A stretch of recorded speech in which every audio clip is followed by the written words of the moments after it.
ಪ್ರತ್ಯೇಕ ಸಭೆಯನ್ನ ಕೆ.ಟಿ. ಶ್ರೀಕಂಠೇಗೌಡರು ಕರೆದಿದ್ರು. ಮೈಸೂರಿನ ದಕ್ಷಿಣ ಶಿಕ್ಷಣ ಕ್ಷೇತ್ರದ ಟಿಕೆಟ್ ಸಭೆಗೆ ಹೈ ಡ್ರಾಮಾ ಶುರುವಾಗಿದೆ. ಅಲ್ಲಿ ಕೆ.ಟಿ. ಶ್ರೀಕಂಠೇಗೌಡರಿಗೆ ಬೆಂಬಲಿಗರು ಘೇರಾವನ್ನ ಹೇರಿದ್ದಾರೆ.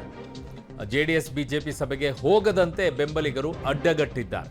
ಕಾರಣ ಇಷ್ಟೇ, ಶ್ರೀಕಂಠೇಗೌಡರ ಬದಲಿಗೆ ವಿವೇಕಾನಂದ ಅವರಿಗೆ ಬಿ ಫಾರ್ಮ್ ಅನ್ನ ಜೆಡಿಎಸ್ ಕೊಟ್ಟಿರೋ ಹಿನ್ನೆಲೆಯಲ್ಲಿ ಮನವೊಲಿಸುವಂತ ಕೆಲಸ ಜೆಡಿಎಸ್ ನಾಯಕರೇನೋ ಮಾಡಿದ್ದಾರೆ ಕೆ.ಟಿ. ಶ್ರೀಕಂಠೇಗೌಡರನ್ನ.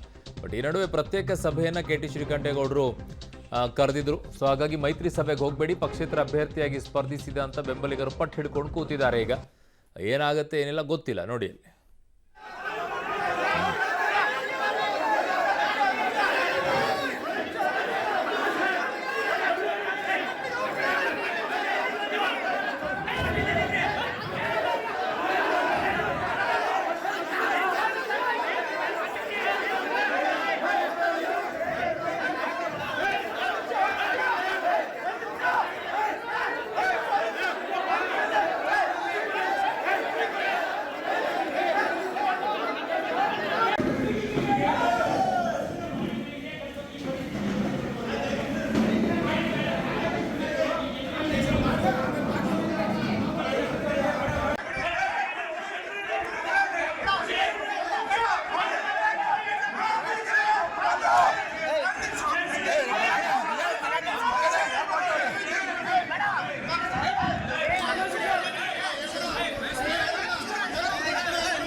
ಮರ್ಯಾದೆ ಪ್ರಶ್ನೆ.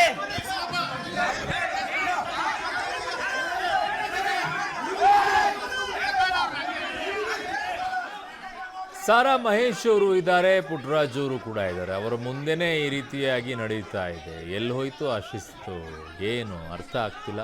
ಒಂದು ಕಡೆಗೆ ಆ ಪಕ್ಷ ಎದುರಿಸ್ತಾ ಇರುವಂಥ ಸಮಸ್ಯೆಗಳು ಒಂದು ಕಡೆಗೆ, ಇನ್ನೊಂದು ಕಡೆಗೆ ಈ ರೀತಿಯಾಗಿ ಪಕ್ಷದ ಒಳಗಡೆಗೇ ಅಭ್ಯರ್ಥಿಯ ವಿಚಾರದಲ್ಲಿ ಒಂದಿಷ್ಟು ಗಲಾಟೆಗಳು. ಗೊತ್ತಾಗ್ತಿಲ್ಲ ಅವರ ಪಕ್ಷದಲ್ಲಿ ಏನಾಗ್ತಾ ಇದೆ ಅಂತೇಳಿ. ಸದ್ಯಕ್ಕೆ ಈಗ ಅಲ್ಲಿ ಸಹಜವಾಗಿ ಒಬ್ಬರಿಗೆ ಕೊಟ್ಟರೆ ಇನ್ನೊಬ್ಬರಿಗೆ ಬೇಸರ ಇರುತ್ತೆ. ಹಾಗಾಗಿ ಅಲ್ಲಿರುವಂಥ ಬೆಂಬಲಿಗರು ಈ ಅಸಮಾಧಾನವನ್ನು ವ್ಯಕ್ತಪಡಿಸಿ ನೀವು ಇಂಡಿಪೆಂಡೆಂಟ್ ನಿಂತ್ಕೊಬಿಡಿ ಅಂತ ಅವರಿಗೆ ಒತ್ತಾಯವನ್ನು ಹಾಕ್ತಾ ಇದ್ದಾರೆ.